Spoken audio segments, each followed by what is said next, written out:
ڕێزگرتن لە کتێب و لە خوێندنەوە و لە دیراسەکردن بەڕاستی و باری قورسی کەسایەتی و ڕۆشنبیر و مێژوونووسی هەڵەبجە عەبدولقادر ئەحمەد ناسراو بە شادی لە تەمەنی 50 ساڵیدا بە نەخۆشی کۆچی دوایی کرد.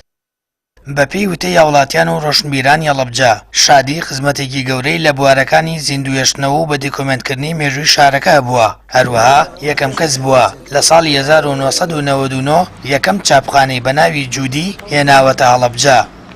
بەهۆی نەخۆشیکی سەخت و گیانی لەدەستدا کەسێک بوو لەناو شارەکە ئەتوانم بڵێم تاکە بۆ کەسانێک کە بە دوای خوێنەواری و زانستە گەڕاون وەکو کەسێکی ئاینی لێکی بێتەوە زۆر پێشکەوتنی بەدەستێ نابوو، وەکو کەسێکی ئەکادیمی، وەکو کەسێکی زانیار لە هەموو بوارێکە لە هەر بوارێکە بیگری پێشکەوتنی بەدەستێ نابوو.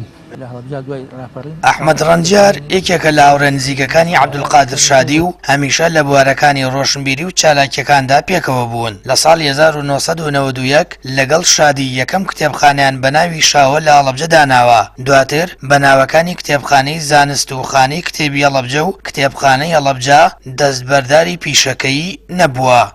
کەسێکی ڕۆشنبیر و مێژوونووس و ئەدیب و دەست ڕەنگنی ئەم شارە بوو. بەڕاستی ئەو خەریک بوو ئەنسیکلۆپیدیای بۆ هەڵەبجە ئەنووسی، خەریک بوو مێژووی ئەم شاری زیینوو ئەکردەوە لەگەڵ ئەو مەعاناتەیە کە بەخۆی وەکو نەخۆشین لەگەڵیا هەبوو، وەکو دەستکردی واژاری لەگەڵیا هەبوو. بەڕاستی کاک عەبدولقادر شادی ئەتوانم بڵێم مەوسوعەیەک بوو لە دڵسۆزی لە عیلما لە زانستە لە غەم خواردنی بۆ هەڵەبجە بە تایبەتی بۆ قەزەی کوردی.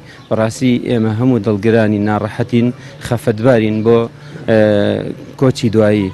شادی خاوەنی یەکەم ڕۆژنامەیە لەسەر راپەڕینەکەی ساڵی 1970 هەڵەبجە بە ناوی ڕۆژنامەی کانی عاشقان. زیاتر لە 10 کتێبی لەبارەی مێژووی هەڵەبجەوە لە چاپ دراون و سەرقاڵی نووسینەوەی ئینسکلۆپیدیای هەڵەبجەش بووە، بەڵام مەرگ ڕێگەی نەدا ئەو بەرەمە بە پایان بگەێنێت. عەبدولقادر شادی خاوەنی شەهیدی هەڵەبجەیە و ماوەی 3 ساڵە بەدەست نەخۆشیەوە ئازار دەچێژێت. هاوڵاتیانی هەڵەبجە بۆ کۆچی یەکجاری شادی مات و خەفەتبارن. لە پایە و خزمەتەی لە بواری مێژووی شارەکە و ڕۆشنبیری و ڕۆژنامەنووسی کردوویەتی. چەندین بەرەم و کتێبی گرنگی لەبارەی هەڵەبجەوە بەجێهێشتووە. پیاوێکی نیشتیمان پەرۆر و مێژوونووسێکی ڕازگۆ و نووسەرێکی لێهاتووی شارەکە بووە.